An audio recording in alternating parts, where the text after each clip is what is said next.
Class is in session, guys. Been getting this question a lot. Everyone wants to know, right? How much does it cost to open a gym? A lot of you guys want to open a gym, or some of you are current gym owners who are looking to expand your gym and you want to know how much it costs to open something similar to Warrington. I feel like Warrington, when we opened it, kind of kicked off a lot of these questions. So that's the location we're going to break down today. I got the whiteboard out. We're going to go through each category of the biggest expenses in order to open a gym similar to Warrington.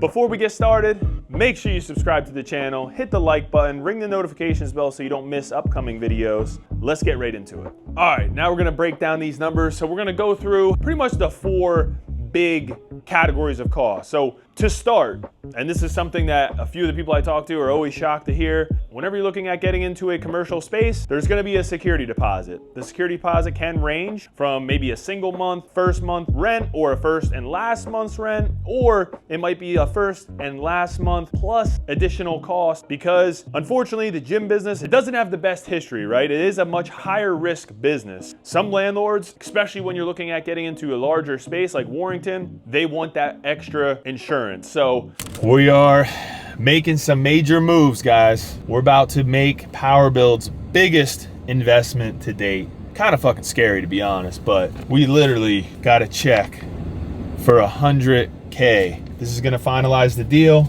Can't go into too much detail, but trust me, big news coming soon.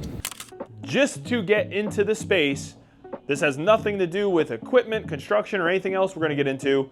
We had to do a $100,000 security deposit.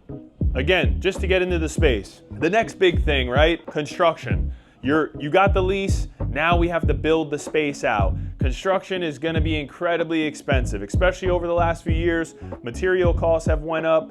It's kind of brutal. So construction for the entirety of Warrington, which included building locker rooms from the ground up, adding 4 office spaces with a mezzanine, there's a lounge, a posing room, a store.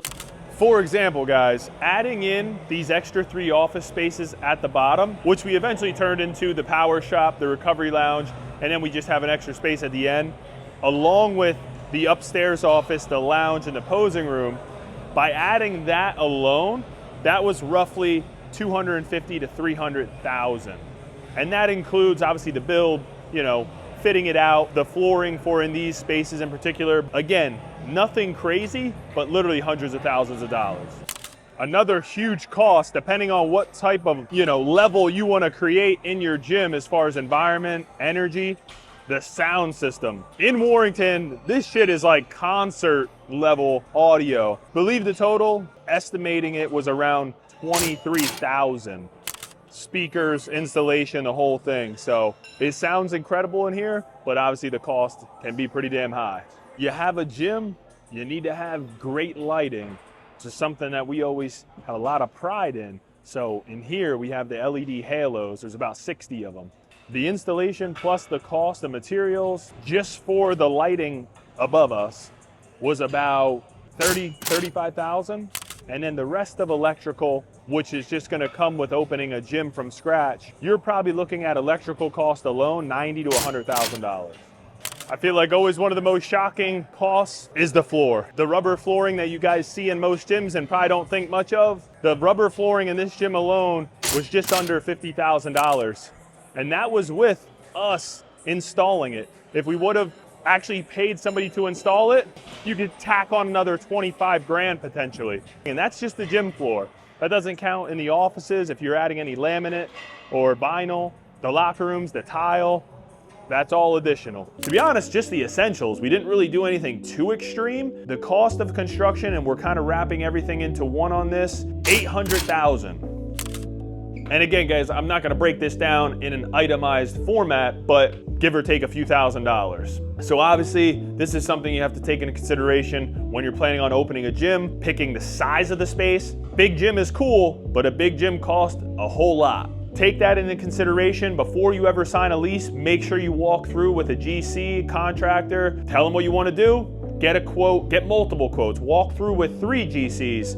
That way you can get 3 different quotes and get an idea of how much the cost will be. Funny enough, the experience with Warrington, I did exactly that. I think that we actually had 4 different construction teams come through and we went with the best option. There was quotes that were actually much higher than this. Originally, we got a quote for $950,000, and that didn't even include the mezzanine portion. So it would have been up over 7 figures if we would have went with that team, and that would have added an additional $250,000 to the cost. So get different quotes from different construction crews, GCs, that way you can get the best price.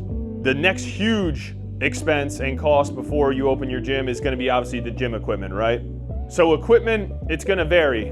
If you're buying new, if you're getting used, if you're getting a combination of the two. So with Warrington, I did decide to go all new equipment. With Warrington, unlike KOP, it was all brand new equipment. So we're going to the manufacturer directly and we're ordering all brand new pieces. I feel like we're like a corporate gym. We got little charts and everything, Sue. Show the people.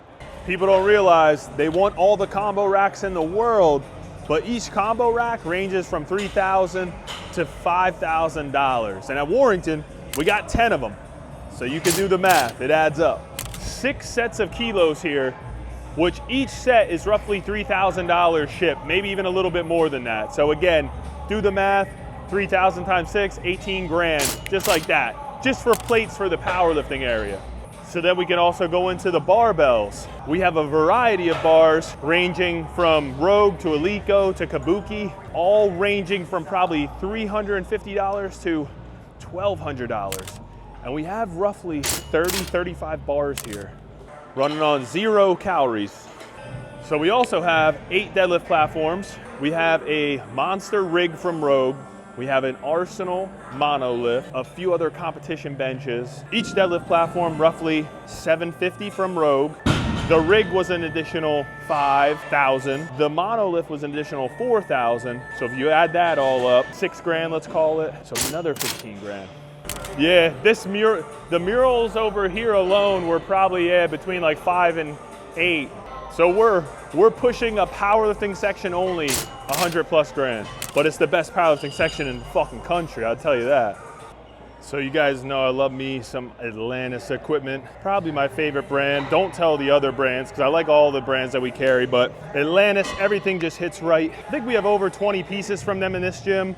The invoice alone for the Atlantis equipment here, I think it was about $85,000. The other brand that we have the most pieces from is Arsenal, another one of my favorites, USA made. I believe we have around 20 pieces from them as well here. Same thing, invoice from them, roughly 75 to 80K. So the cost ended up being actually basically identical to the construction. So it was another $800,000. And obviously you can see, Warrington is a large location. We had to fill it with, hundreds of pieces of equipment. The cost is gonna get up there very, very quickly, especially when you go new. But the benefit of going new is obviously, you have warranties with those brands. You should expect to have, that equipment in great shape for many, many years to come. So always pros and cons to new versus used equipment. That's always gonna be something, again, bigger location, need more equipment. This price can go up dramatically, up or down, depending on the size of the location. And then we're not done yet. These are the big things, but there's always that miscellaneous cost. There's always gonna be some working capital, legal fees, office furniture. There's always something, right? There's things that will slip through the cracks when you're originally planning out your cost. It took me not 2 locations, but 3 locations to identify some of these costs and plan for it.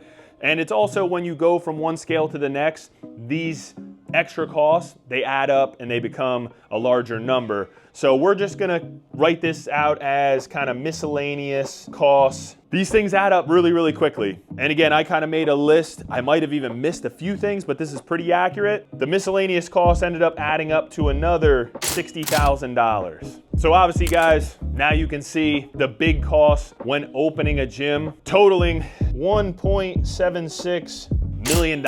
So the cost can be extremely expensive. These are things that you have to plan for before deciding on a space, but I hope this gives you a little bit of an insight on what it can really cost to open a gym. If you guys have any questions, make sure you hit us in the comments. I want to do more videos like this because I get so many questions through Instagram and emails even about aspiring gym owners and current gym owners that want to learn more. They want to see how to open a gym of their own or take their gym to the next level. So comment below, subscribe to the damn channel, trying to push more and more content. So if you guys subscribe, like this video, it does support the channel a lot. And we'll see you in the next one.